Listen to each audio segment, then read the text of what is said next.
All right, today we're diving into something truly epic, a metaphorical journey into the absolute depths of the psyche. We're going to explore what happens when your whole world just shatters, forcing you to build an entirely new one from the ruins. You're left standing in the mountain frost of a new and honestly terrifying dawn. So let's begin this cosmic pilgrimage. And our journey kicks off with this line.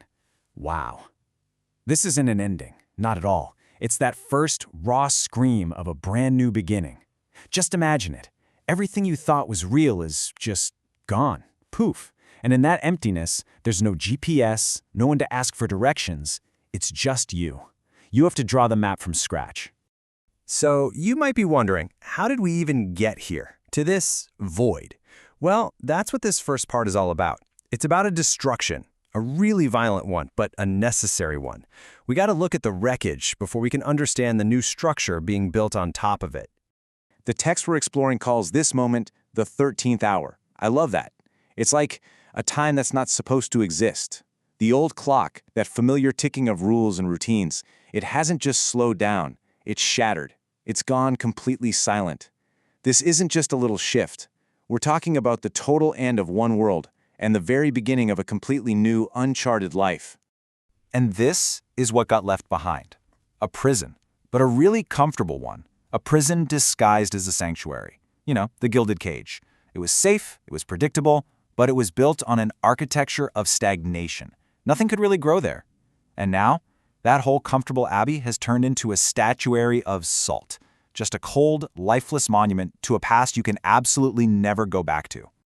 Okay, this is where it gets really interesting, because this lays out the core conflict. On one side, you've got the logic of zero. Think of it as that tempting whisper of nihilism, right? The pull towards just nothingness, the peace of non-being. But then you have the logic of one, and that's the soul just screaming yes to life. It's defiant, it's sovereign, and that is the vital lightning that shatters the whole cage and gets this incredible journey started. All right, so the old world is gone. It's just dust. Now what happens to all those internal forces that used to keep us in that cage? You know, the ego's executioners? Well, they have to find a new job, and they get transfigured into this really unlikely crew for the ship of our soul. So let's meet this crew. First up on deck, we have the Red Spectre. Just picture him as that formidable superego, that cold, calculating internal judge. His old job? He wielded this blade of pure nihilism. He was all about that clinical detachment, always pushing for the total erasure of the self. But just look at this transformation. It's incredible. He goes from being the midwife of the abyss, you know, someone helping the soul into nothingness, and he becomes the architect of the new foundation. He's now the guardian of these brand new, authentic values that were literally forged in the fire of this whole ordeal. So here's the key thing to get about him now, his new mission. The Red Spectre is now the sovereign law inside the psyche. His whole purpose is to make sure the soul doesn't just slip back into survival mode, that dim lamp glow. No, he's there to keep that fire of becoming raging, that constant, active, willful creation of a new self. Okay, next crew member. Let's talk about the Daemon of Truth. This is the raw, primal, totally unfiltered id. He's that force that's been lurking way down deep, the source of all that gut-level revulsion, all those repressed memories. Yeah, he was basically the monster in the basement. But again, check out this unbelievable shift. The exact same force that used to cause all that internal chaos, it gets completely revalued. It becomes the primal engine for the soul's entire voyage. All that dark, messy stuff, it's not a bug. It's a feature. It's the raw fuel for creating something new. And that is his new job description. The daemon is the one providing that raw, unstoppable, primal energy. It's the energy that lets the newborn self, the child, get up and literally dance on the broken pieces of old identities. He's the one powering that self-propelled wheel of constantly becoming something more. And that brings us to our last key crew member. This is the part of the ego that actually survived that fire of dismantlement. It gets reborn as the Sapphire Jester. He's the witness, right? The conscious part of us that saw the whole catastrophe go down and watched that pathetic dagger of will actually pierce the heart of nihilism. His old gig? He was just a passive mirror, a mirror of the rotting society, just reflecting all the failure and stagnation. But now, he transforms into the navigator of the infinite. He's not just reflecting anymore, he's an active guide. He's the one charting the course through all this unknown territory. So this is his new task. His void eyes have been cleared out by the fire, so they're not looking for what's wrong anymore. Instead, they're actively mapping this huge, untamed wilderness of the psyche. He's the ultimate witness, the one holding the moral space for this whole journey to even happen. So, we've met our crew, these transformed archetypes. Now it's time to see them take their posts on the ship of the soul, because we're about to set sail straight into the void.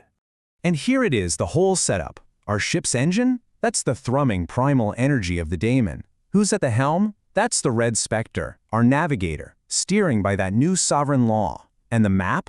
Well, the Sapphire Jester, our cartographer, is drawing it as we go. Together, they've just set sail from the sun-drenched harbor of their shared battle. So, the ship is launched, the crew is in place, and the voyage really begins. But let's be clear, this is no pleasure cruise. This is a cosmic pilgrimage, straight into the deepest winter storms of the psychological underworld. Which, of course, brings us to the central problem of this whole trip. How do you navigate when you have to draw the map yourself? I mean, what do you do when there are no guides, no stars, no maps you can buy? The pure terror and the pure freedom of that question, that's what this is all about. And this journey, sailing through this storm, it's a relentless test of will. This is not about finding some calm, peaceful harbor. No, it's about enduring the agonizing tension of just being. That constant tug-of-war between creating yourself and just collapsing back into the void.